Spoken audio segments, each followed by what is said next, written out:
여러분 안녕하세요, 양형입니다. 오늘은 자동차 사고가 났을 때 극한으로 이득을 뽑을 수 있는 방법이 뭐가 있을까에 대해서 말씀드려 보겠습니다.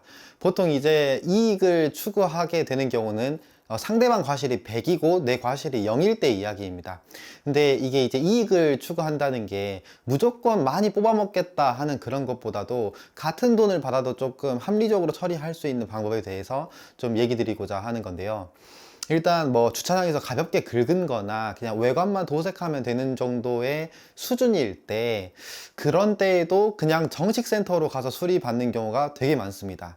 근데 그렇게 하게 되면은 정식센터로 가면 그냥 일반적인 도색으로 처리하는 것보다 부품 교환을 하는 경우가 되게 많거든요. 그냥 범퍼를 교환해 버리거나 휀다를 교환해 버리는 경우가 많은데, 이거는 예를 들어 신차급 차량을 이제 타고 있을 때, 특히나 이제 수입차를 리스로 타고 있다거나 이런 상황일 때는 되게 불리해요.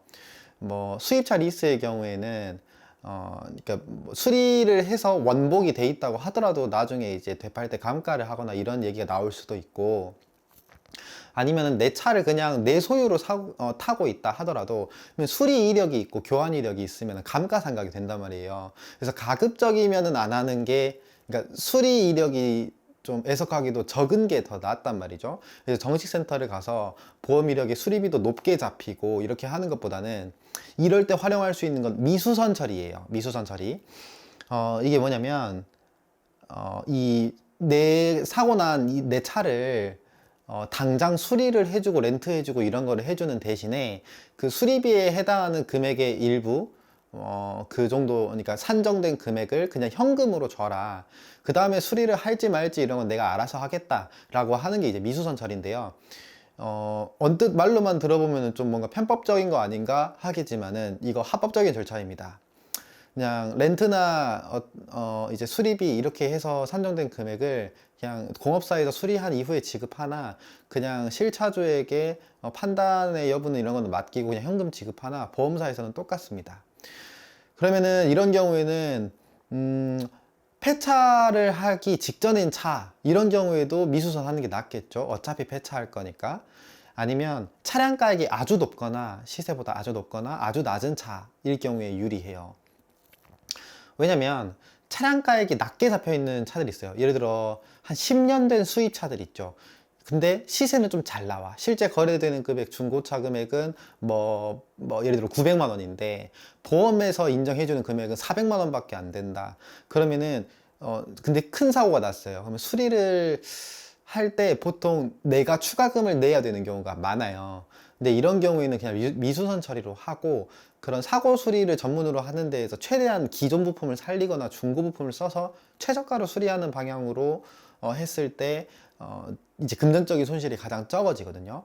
근데 이렇게도 쓸 수 있고, 아니면은 신차급이에요. 차량 가격이 높아요. 그러면은 센터로 가서 정식으로 부품을 다 교환해서 하는 방법도 물론 좋은데, 그렇게 하면은 감가상각에서도 좀 불리할 수 있으니까, 미수선 처리를 하고 아까 말했던 그런 사고 처리하는 그런 공업사를 가거나, 아니면은 이 도색이나 덴트를 전문으로 하는 가벼운 사고일 경우에 그런 데를 가서 간단하게 소액으로 처리를 하면은 좋죠. 그러면 미수선 처리를 하고도 금액이 남을 수도 있는데, 이게 그러면 추후에 문제가 되는 건 아니냐, 보험 사기나 이런 건 아니냐? 아닙니다. 미수선 처리하고 어떻게 수리를 하든지도 자유고, 그리고 수리를 안 하셔도 상관이 없는 거거든요. 그러니까 어떤 물적 그 데미지를 입은 거에 대한 배상을 적절하게 하고 그 민사상의 합의가 끝나게 되는 겁니다. 처리가 끝나게 되는 겁니다. 그래서 미수선 처리 이런 거를 좀 적극적으로 활용하셨으면 좋겠어서 이렇게 또 영상을 남기고요. 또 마지막으로, 근데 나는 수입차를 타고 있는데 리스로 타고 있어요. 미수선 처리가 되나요? 리스인데 명의자가 캐피탈인데 이게 되나요? 리스는 됩니다.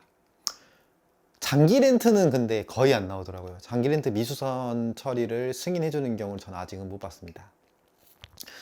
렌트는 미수선 처리가 만약에 돼버리면 좀 문제가 생길 수 있겠죠. 왜냐면 자차 처리했을 때 30만 원이면 수리를 해주는데, 뭐 미수선으로 몇백만 원 받고 자차로 30만 원 처리하려고 하는 이런 시도나 이런 게 분명히 있을 겁니다. 그래서 장기 렌트는 구조상 아마 미수선이 제가 봐도 해줄 경우에 이 불합리한 일들이 생길 경우가 많기 때문에 안 해주는 쪽이 맞을 것 같고, 근데 장기 렌트는 어떻게 해도 사고 처리에서 가장 손실이 적은 케이스이기 때문에 미수선이 안 된다고 해도 뭔가 손해볼 일은 일단은 없습니다.